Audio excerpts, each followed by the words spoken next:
From the Bob Mills Weather Center, the Oklahoma weather expert, Travis Meyer.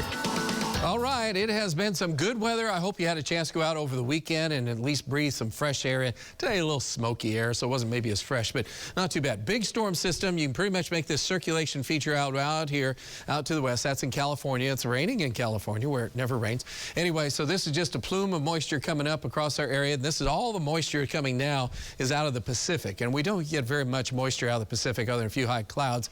Usually it's squeezed out by the time it gets here for anything significant, but it is raining all the way into Southern California, so much needed rain, I might add. And out to the east of us, it is really cold because it is snowing across portions of the Northeast and Pennsylvania, and there was a horrible car accident because of snow squalls. I shouldn't say just a car, cars, multiple crashes going on there. And look at the temperatures right now in the 20s, gusty north winds and snow. Isn't it nice to be in Oklahoma where we're sitting in the 70s?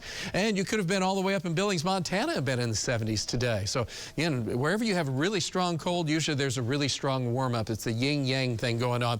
But overall, we're talking about, again, interesting weather across the area as we start to go through the next 24 hours. We're feeling the effects of much warmer air, and a lot more humidity is coming in tonight through tomorrow. So we're in the upper 70s now, and tonight we're not going to drop off much. We'll be in the 60s for the most part. If you're off east of Tulsa and into northwest Arkansas, you'll be generally in the 50s. Still kind of a little bit drier, cooler air right along the eastern fringe area. We show a lot of clouds, but that's kind of those high clouds that are coming through, so there'll be a few spots where you see stars. And then during the daytime hours, you'll see some sun. We'll be in the 70s tomorrow, strong south winds. Then tomorrow afternoon, a line of showers and thunderstorms explodes out to the west of us. So by midnight to 1 in the morning, that line of thunderstorms is moving into our area. Some of those will be strong, isolated, severe. And so again, that stretches all the way from southeast Kansas down to north Texas. So along this line will be hail and some wind and maybe a few tornadoes. So we're going to be watching that. And then by the time we're at 3 o'clock in the morning, storms should be around the Tulsa area to the east. So again, it'll be taking a lot of trackers overnight. A lot of our meteorologists will be working overnight through the morning hours with Alan and Stephen. And then that system, then by the time we get to about 6, 7 o'clock in the morning, will be almost totally out of the viewing area and pushing well into Arkansas.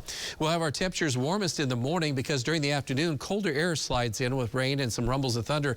And by late afternoon, we'll be in the 40s instead of 60 or 60s. So it's kind of one of those weird days, kind of topsy-turvy. There's even a chance of some snow up into the areas of northwestern and central Kansas. So it's very cold on the backside of that system. Meantime, our focus is going to be on the threat of severe weather, and that is primarily, again, tomorrow night late. I'd say basically 11 p.m. to about 7 a.m. would cover most of our area. And again, it's a low risk, but there's going to be some problems, and there will be some strong winds. And the higher probability is when almost all of us will be sleeping. At 80% probability will be happening through the overnight time period into the morning. Biggest threat is going to be some strong winds. Then the next biggest thing is some cores that could have some thunderstorms that could have some hail cores in them. And then also, we're going to have to watch out for a few spin-ups because there's just enough twisting in the atmosphere that we're going to see a little bit of that. We don't think there'll be much in the way of any flooding issues, but over the course of the next 10 days, we could be seeing some amounts going 2 to 3 inches again here across eastern Oklahoma. Good news up in Osage, Pawnee, and also up around Ponca City.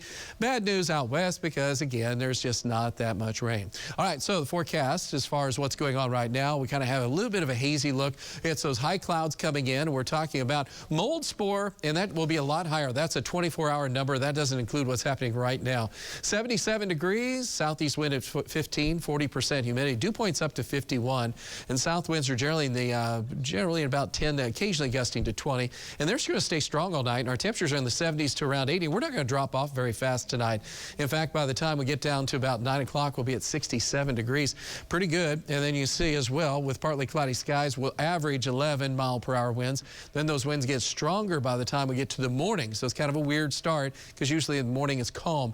And then the winds just pick up all day long. They'll be averaging 25, gusts 35, maybe up to 40 miles per hour. So that's not good, and especially hopefully no fires tomorrow. Chances of rain are primarily tomorrow night and then gradually ending. And notice how we're going to go from 60s to around 40s in the afternoon.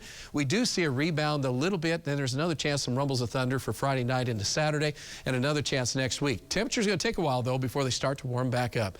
All right, that's a look at the 9-day planner. Time to go over sports and John.